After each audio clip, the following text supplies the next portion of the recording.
Welcome to the Reparenting Daily podcast. In this podcast, we'll dive deep into reparenting, exploring tools and resources to help us through our journey. The podcast is divided into 3 sections. First is a reading. Second is a discussion of the reading, followed by a journal prompt. And the last section is a peaceful meditation for closing.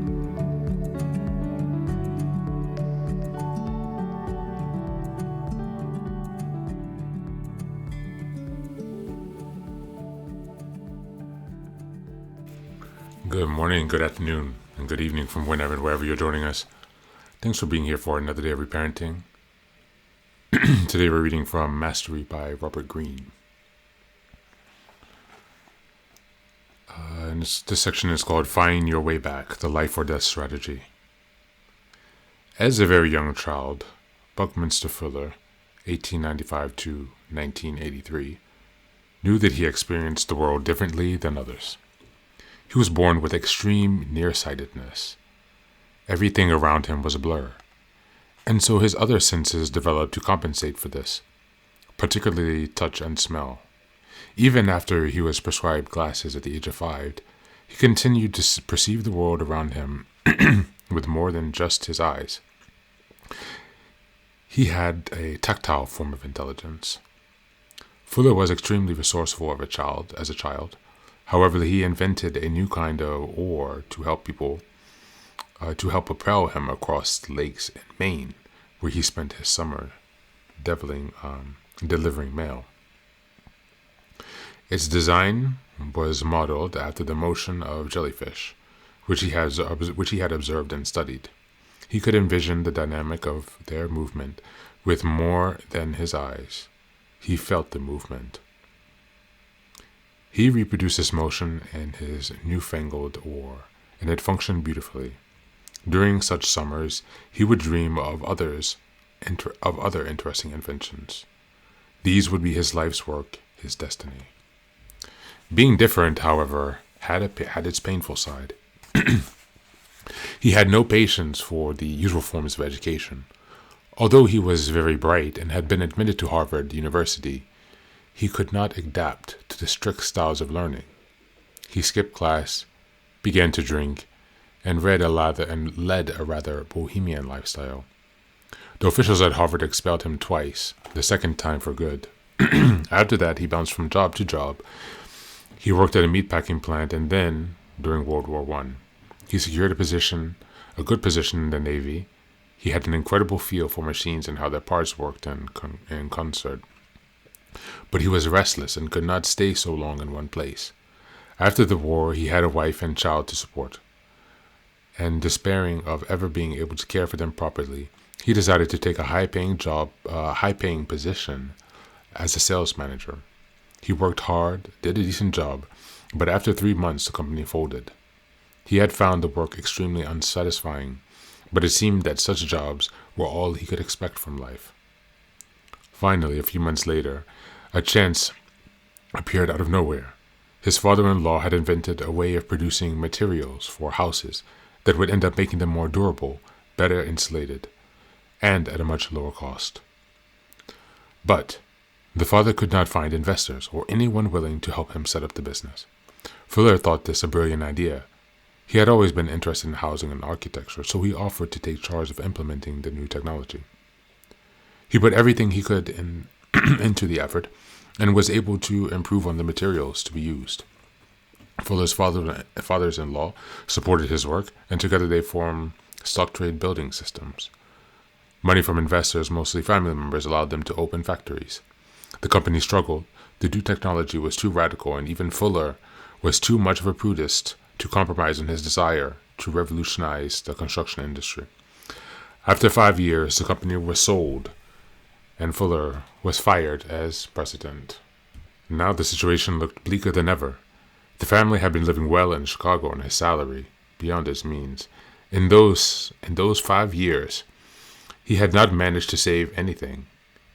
Winter was approaching, and his prospects for work seemed very slim. His reputation was in tatters. One evening, he walked along the Lakes, Michigan, and thought of his life up until then. He had disappointed his wife, and he had lost money for his father-in-law, and his friends who had invested in the enterprise. He was useless at business and a burden to everyone. He finally decided upon suicide as the best option.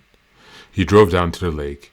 He had a good insurance policy, and his wife's family would take better care of her than he had been able to. He walked towards the water. He mentally prepared himself for death. Suddenly, something stopped him in his tracks. What he would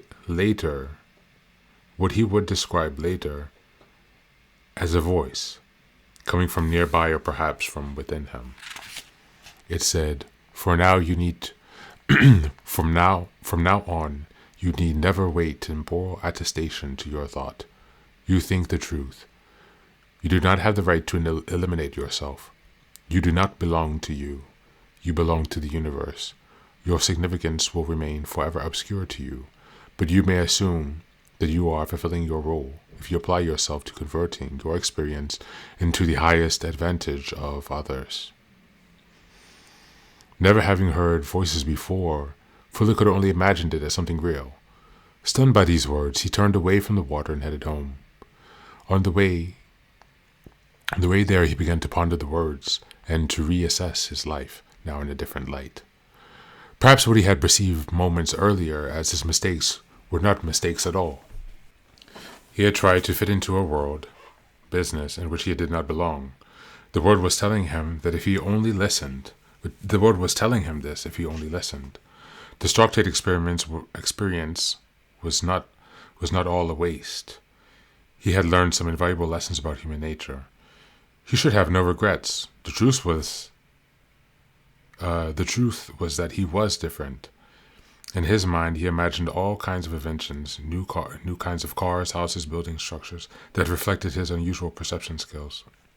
It struck him as he looked around at row after row of apartment houses on his way back.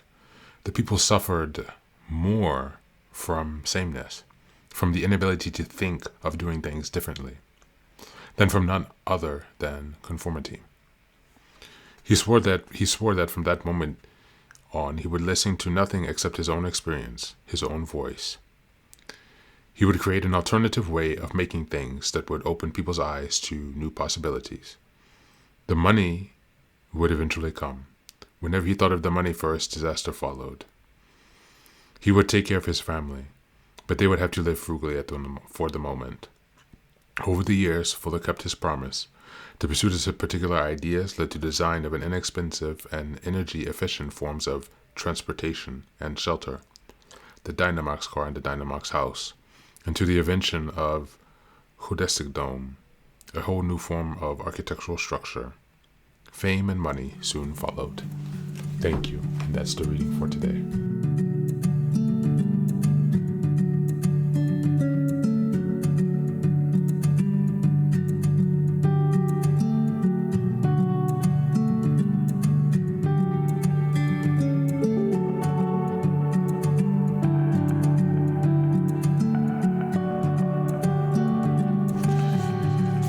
Welcome back, guys. Thanks again for being here for another day of reparenting. This section, finding your way back to life or death strategy. So this tells the story of a man who's come to his wit's end. He's lost everything. He's disappointed everyone. He's to the point of wanting to end his life. And then he has a voice come, a message, a sign, to tell him to give it some time, to allow things to unfold, to have faith in himself, his capacities in the universe, and his place in the universe. This letting go and surrendering allowed him to focus on his message, on the value that he had to give and deliver to the universe, which was found in his own natural talents. Once shifting his attention away from the success and the end results, and as opposed to the process of giving, he was then able to achieve the success that he had always been seeking earlier. And so today, let's reflect on The sense of urgency that you feel when your life is really crumbling all around you. So many areas are falling apart, so many needs are being unmet and unacknowledged. You might be alone and isolated. How can we, similar to this story, find our way back to life, to full living after being in this intensely stressful position? How can we navigate ourselves back to mastery of our true talent so that we can manifest that in the real world and be rewarded for that emotionally, financially, and relationally? Take some time to reflect on that today, and do check out this book. It's another great read. As always, thank you for being here. Take care of yourself and be well.